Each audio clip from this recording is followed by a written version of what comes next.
বন্ধু মানে হাজার বৃষ্টির পর শরৎকালের আকাশ। বন্ধু মানে বইতে থাকা ভালো থাকার বাতাস। বন্ধু মানে তোর কি হয়েছে সত্যি করে বল। বন্ধু মানে ধুর কিছু হয়নি, আবার নতুন করে শুরু করি চল। আসসালামু আলাইকুম, সবাইকে ওয়েলকাম করছি আমার আজকের ছোট্ট একটা ব্লগ দেখার জন্য। সবাই একটা লাইক দিয়ে আমার ভিডিওর সাথেই যুক্ত থাকবেন প্লিজ। ঘুম থেকে উঠেই রান্না বান্না শুরু করে দিয়েছি। খুব বেশি কিছু রান্না করব না, তারপরেও ঘুম থেকে উঠার পরেই রান্না শুরু করেছি, কারণ হচ্ছে একটা গ্যাসের সমস্যা থাকে। গ্যাস চলে যাবে হয়তো 8টা বাজলেই, যার জন্য একেবারে ভোর থেকেই আমি রান্না শুরু করেছি। আর বাচ্চাদের জন্য নাস্তাও কিন্তু রেডি করব। বাচ্চারা ঘুমাচ্ছে যেহেতু ছুটির দিন, আর গ্যাস থাকবে না বলে আমি আগেই রান্না বসিয়ে দিয়েছি। বাসায় কিছু গেস্ট আসবে, গেস্ট বলতে আমার বান্ধবী আর হচ্ছে মেয়ের বান্ধবী, মেয়েকে ধরেই আমরা বান্ধবী। আর মেয়ের বান্ধবী ওরা এখন হচ্ছে ওর বাবার চাকরির সূত্রে ঢাকার বাইরে থাকে, যার জন্য ওদের সাথে অলমোস্ট 5 মাসের বেশি আর কি, 5 মাস কয়েকদিন হলো দেখা হয় না। তো ওরা কোনো একটা কারণে ঢাকায় এসেছে প্রয়োজনে, তো এখন আমাদের সাথে দেখা করতে আসছে। আমরা তো ভীষণ খুশি, মেয়ে তো ভীষণ খুশি শুনেই যে ওদের সাথে দেখা হবে, কারণ ওরা সবসময় ভিডিও কলে কথা বলতো। ওরা খুব মিস করতো যে ওদের সাথে ওদের দেখা হবে, খুব ভালো লাগে। আর বাচ্চারাও যেহেতু জন্ম থেকেই ঢাকায় ছিল, হঠাৎ করে ঢাকার বাইরে ওরা চলে গিয়েছে, ওরাও ভীষণ মিস করে। আর বিশেষ করে ওদের যে ফ্রেন্ডশিপটা তৈরি হয়েছে এটা ওরা ভীষণ ভীষণ মিস করে। আর যে ভাবি আছে ওই ভাবির সাথেও আমাদের খুব ভালো একটা রিলেশন তৈরি হয়েছে। তো আমাদেরও যেহেতু আগে প্রত্যেক দিনই তো দেখা হতো স্কুলে, তো এখনও ইচ্ছা হয় যে ভাবির সাথে হঠাৎ করে যেহেতু একটা ডিস্টেন্স তৈরি হয়েছে না দেখার, তো ইচ্ছা হয় যে দেখা হোক, ভালো লাগবে। আসলেই অনেক সময় আছে না যে আপনের থেকেও পর, ভাবিদের সাথে তো কোনো রক্তের সম্পর্ক নাই, তারপরেও কিন্তু খুব ভালো লাগে। এবং আমার বাচ্চা বা ভাবির বাচ্চাকে আমরা সবাইকে অনেক ভালোবাসি। আমাদের সবার একটা ভালো সম্পর্ক তৈরি হয়েছে, অনেকটা পারিবারিক সম্পর্কের মতোই হয়ে গিয়েছে। তো আমি কিন্তু বেশি কিছু রান্না করছি না, তার কারণও আছে। আর ওদের জন্য কিছু নাস্তাও রেডি করেছি, নুডলস রান্না করেছি।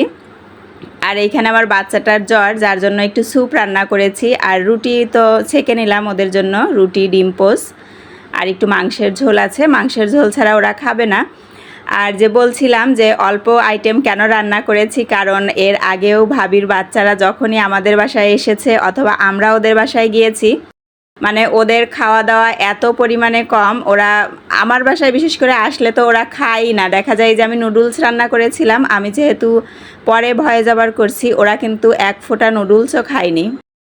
আমার পুরা নুডলস এভাবে ধরা ছিল, জাস্ট অল্প হচ্ছে এই মরক পোলাওটা ওরা খেয়েছিল। ওরা এরকমই খায়, আমি আগের থেকেই যেহেতু জানি, আর বেশ কয়েক বছর ধরেই দেখেছি, 3 বছর ধরে যেহেতু দেখেছি, ওদের সাথে থেকেছি, আমি জানি ওদের সব কিছুই, যে ওরা কীরকম কী খায়। আর ওই মেয়েটা যেহেতু বিরিয়ানিটা ভীষণ পছন্দ করে, যার জন্যই আমি এরকম করে বিরিয়ানি রান্না করলাম, মরক পোলাওর স্টাইলে। তো এটা তারপরেও কিন্তু বেশি একটা খাইনি, খুবই অল্প খেয়েছে। সব সময়ই ওরা এরকম করে, যার জন্য আমি আর বেশি ঝামেলায়ও যাইনি। আর যেহেতু আমার বাচ্চার জ্বর, আমি নিজেও একটু অসুস্থ, যার জন্য সব কিছু মিলিয়েই একদম আমাদের জন্য পারফেক্ট আছে যা রান্নাবান্না হয়েছে। তো আর বেশি ঝামেলায় গেলাম না, এখন আমার রান্নাবান্না শেষ হয়েছে। যেহেতু খুব সকালে উঠেই কাজ করছি, এখনও কিন্তু হাতে অনেক সময় বাকি আছে, তো ভাবলাম যে রান্নাঘরটাও আমি গুছিয়ে দেই। বুয়া এসে শুধু ক্লিনিংয়ের কাজটা করবে, থালাবাটি হাঁড়ি পাতিল যা আছে ওগুলা ধুয়ে দিবে।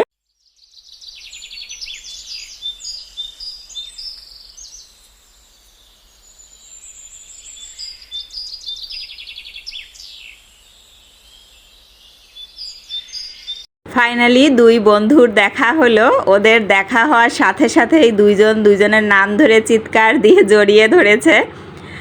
অনেক দিন পরে ওদের দেখা হয়েছে, ছোট মানুষ তো, জাস্ট কি বলবো, ওদের সেই মুহূর্তটা। তো এরপরে তো ওরা এসে খেলাধুলা করেছে। আর এখন দুপুরের খাবারের সময় ওদেরকে কিন্তু খেতে দিয়ে দিয়েছি আমি। আর বিকালবেলা সবাইকে আইসক্রিম দিচ্ছি। আর ওরা বাসায় আসলেই দেখা যায় যে আইসক্রিম পার্টি হবে, এটা মাস্ট। আর ভাবিও জানে, তো ভাবি কিন্তু আসার সময় আইসক্রিম নিয়ে এসেছে, জানে যে এটা তো আর মিস হবার না। সবাই মিলে সারাটা দিন আমরা হই হই করে কাটিয়ে দিলাম। ভীষণ ভালো লেগেছে বাচ্চাদের সাথে, আমাদেরও ভীষণ ভালো লেগেছে, কারণ আমাদেরও অনেক দিন পরে দেখা হলো। তো আজকের মতো এ পর্যন্তই। সবাই ভালো থাকুন, সুস্থ থাকুন। আল্লাহ হাফেজ। আসসালামু আলাইকুম।